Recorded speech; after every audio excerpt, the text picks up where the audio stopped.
A nosy interviewer sent me an email saying my scars are triggering and called me a heathen sinner. So I forwarded her email to the director and made her fired. I've been casually job searching for a few months and had an interview last week. The job was for a logistics specialist at a shipping company. The woman who interviewed me, Marcia, seemed distracted the entire interview, shuffling papers and mumbling her questions. I knew pretty quickly I wouldn't be taking the position, based both on her description of the job and the general feel in the office. At the end of the interview, I thanked her for her time and consideration and offered my hand to shake. She looked at it for a long moment, then didn't take it and simply nodded her farewell. I got home, emailed a very polite, "Thank you, but this position isn't for me" note, and considered it done. Well, today I got an email from Marcia that was beyond strange. At first, I figured I'd just think of it as proof this job wasn't for me, but now I'm wondering if I should reach out to someone else at the company to alert them. The email read, "I realize this is highly irregular, but I felt it would be a grave misstep on my part not to reach out to you. During your interview, I noticed the scars on your arm and wanted you to know that whatever pain you are feeling is temporary.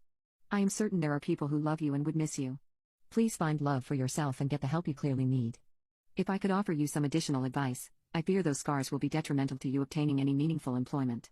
They are highly triggering, and you should seek permanent ways to disguise them. Good luck, and God bless." Marcia then attached 2 documents, a brochure for suicide prevention, and one for a church-run support group. Not that it matters at all, but the scars are from a burn I got while baking during the pandemic. I was teaching myself to make fruit tarts. Did you know the bottom of tart pans pop up, so you don't have to break the pastry during removal? My forearm, and I learned that the hard way. In my opinion, they don't particularly look like self-harm scars, more like long scratches that are still healing. Almost like you'd get from a cat. I was prepared to just consider this an experience to laugh about and go about my life. But I'm concerned that Marcia might be offering other advice that is equally problematic to other job candidates, or her staff. My interview with Marcia was my first in-person interview, but I'd had 2 prior phone interviews with someone in HR, and then a second interview with the HR director. Both went very well, so I sent an email to the director with Marcia's email attached. In short, I said that I had withdrawn my candidacy in no small part due to my interview with Marcia, and that the email she sent after the fact only confirmed that I had made the right decision. I also said that I was not looking for anything specific from them, but that Marcia's comments towed the line of discriminating based on a disability and religion, and that I would not want any legal trouble to befall the company in the future. I again thanked them for the opportunity and wished them well in their search. Less than an hour later I was on the phone with Bob, who said he oversaw HR and had been forwarded my email. He wanted to speak to me about what happened. I recounted the story, and he seemed genuinely appalled. Bob apologized profusely and asked if I'd like to throw my hat back in the ring for the position.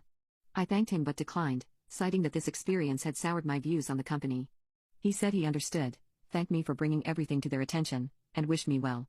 I presumed that would be the end of it and I wouldn't have much of an update to send. I was incorrect. That evening I got a phone call from an unknown number.